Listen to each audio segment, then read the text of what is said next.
Hey hello WhatsApp guys, রিফু লাইফের নতুন একটি এপিসোডে আপনাদের সকলকে স্বাগতম।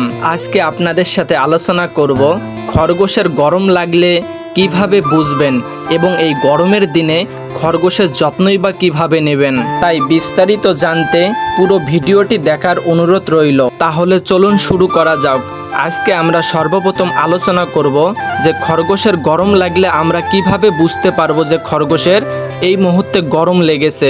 আপনারা একটু মনোযোগ দিয়ে খেয়াল করলে দেখতে পারবেন আমার এই খরগোশ দুটির শরীর এবং কান অতিরিক্ত মাত্রায় কাঁপতাছে। যদি আপনি আপনার খরগোশের ভিতর এই রকম আচরণ দেখতে পান তাহলে অতি সহজেই বুঝতে পারবেন যে আপনার খরগোশটির এখন অতিরিক্ত মাত্রায় গরম লেগেছে। এতে ভয় পাওয়ার কোনো কারণ নেই, এটা রোগ বা অন্য কিছুই না। তাদের অতিরিক্ত মাত্রায় গরম লাগার কারণে এই রকম স্বভাব প্রকটিত হয়। যদি আপনি আপনার খরগোশের ভিতর এই রকম স্বভাব দেখতে পারেন তাহলে কখনো অবহেলা করবেন না, কারণ আপনার ছোট্ট একটু অবহেলার কারণে তারা স্ট্রোক পর্যন্ত করার সম্ভাবনা থাকে। তাই আসুন দেখে নেওয়া যাক কিভাবে এই গরমে খরগোশের যত্ন নেব। আমরা প্রথমে তাদের শরীরে থাকা লোমগুলো আলতো করে একটি সুন্দর চিরুনি দিয়ে আশ্রিয়ে দেব। তাদের শরীর আশ্রয় দেওয়ার ফলে তাদের শরীরে থাকা মৃত লোমগুলি খুব সহজেই পড়ে যায়। এতে তাদের শরীর থেকে সুন্দরভাবে নতুন লোম গজানো শুরু করে দেয়। আপনারা শুধু ভালোভাবে লক্ষ্য করুন আমি কিভাবে তাদের আশ্রিয়ে দিতেছি। আপনারা এতটুকুই মনে রাখবেন যাতে যেন তারা কোনোভাবেই আঘাতপ্রাপ্ত না হয়, কারণ তাদের শরীরের চামড়া অধিক পাতলা হয়ে থাকে। আপনারা অনলাইন শপে সার্চ দিলে বিভিন্ন ধরনের র্যাবিট চিরুনি অথবা বাসায় মানুষ যে চিরুনিগুলো ব্যবহার করে সেই চিরুনি দিয়েও তাদের সুন্দরভাবে আশ্রিয়ে দিতে পারবেন। আপনাদের বাসায় এক বা একেরও অধিক যদি খরগোশ থাকে তারপরও চেষ্টা করবেন একবার করে হলেও তাদের শরীর আশ্রয় দেওয়ার। আমি চেষ্টা করি প্রতিদিনে একবার হলেও তাদের শরীর আশ্রয় দেওয়ার, কারণ আমার খরগোশ দুইটি বিদেশি জাতের।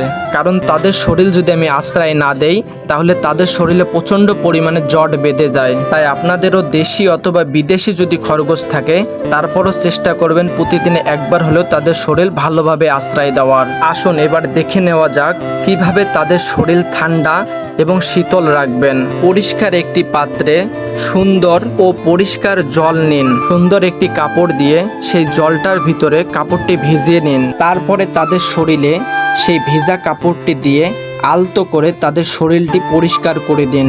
মনে রাখবেন কাপড়টি যাতে যেন অধিক পরিমাণে ভেজা না থাকে। কাপড়টিকে ভালো করে চিপে জলটা নিংড়িয়ে তারপরে তাদের শরীর পরিষ্কার করুন। আমার দিকে লক্ষ্য করুন আমি কিভাবে পরিষ্কার করতেছি। তারপর আবারও একটি সুন্দর পরিষ্কার এবং শুকনো কাপড় দিয়ে তাদের মুছে দিন যাতে যেন তাদের শরীরে জল না লেগে থাকে। তারপর আবার একটি চিরুনি দিয়ে তাদের সুন্দর করে আশ্রিয়ে দিন। তাদের শরীরের ভিতর যদি জল থেকেও থাকে তাহলে চিরুনির মাধ্যমে সেই জলটুকু পড়ে যাবে। আমি আমার দুইটা খরগোশ দিয়েই আপনাদের বুঝিয়ে দিতেছি, তাই ভালোভাবে লক্ষ্য করুন আমি কিভাবে করতেছি।